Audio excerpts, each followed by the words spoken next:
গেল সপ্তাহে XB-1 supersonic demonstrator জেটের পরীক্ষামূলক উড্ডয়ন চালায় যুক্তরাষ্ট্রের প্রতিষ্ঠান বুম। 2003 সালে সুপারসনিক বিমান কনকর্ডের অবসানের পর এটি প্রথম পাইলট পরিচালিত বেসামরিক বিমান যা শব্দের গতিকে অতিক্রম করে ছুটে চলে। বর্তমানে বেশিরভাগ যাত্রীবাহী বিমান শব্দের চেয়ে ধীর গতিতে উড়ে, যার ফলে এই মাধ্যমকে বলা হয় সাবসনিক ফ্লাইট। আর শব্দের চেয়ে বেশি গতিতে চলায় ভবিষ্যতের বিমান চলাচলে এক অভূতপূর্ব সাফল্য হতে যাচ্ছে সুপারসনিক ফ্লাইট। এরই মধ্যে বুম সুপারসনিক ওভারচার নামে এমন একটি বিমান তৈরির পরিকল্পনা করেছে যুক্তরাষ্ট্রের প্রতিষ্ঠান বুম সুপারসনিক।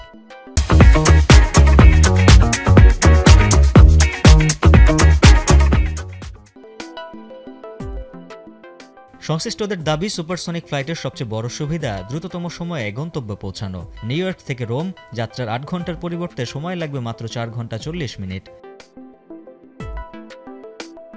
যদিও 70-এর দশকে শুরু হয় সুপারসনিক যাত্রীবাহী ফ্লাইট চলাচল। রাশিয়ার টুপোলেভ 114 1976 থেকে 2003 সাল পর্যন্ত ব্রিটিশ এয়ারওয়েজ ও এয়ার ফ্রান্সের মাধ্যমে পরিচালিত হয়।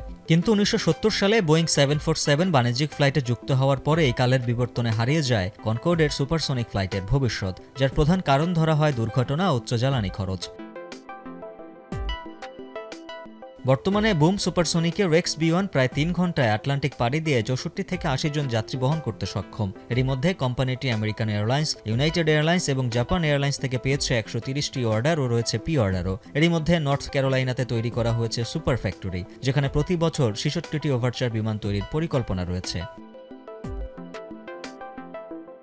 বিশ্বায়নের যুগে পুরনো সীমাবদ্ধতা কাটিয়ে বুম সুপারসনিক এবং অন্যান্য প্রতিষ্ঠানগুলোর উদ্যোগ সফল হলে 2029 সালের মধ্যেই সুপারসনিক বিমানে আবারও চড়তে পারবেন যাত্রীরা। তবে টেকসই জ্বালানি, খরচ কমানো, শব্দ দূষণ হ্রাসের মতো চ্যালেঞ্জ মোকাবিলা করাটাই এখন প্রধান চ্যালেঞ্জ। উজ্জ্বল হাফিজ, এখন বিশ্ব।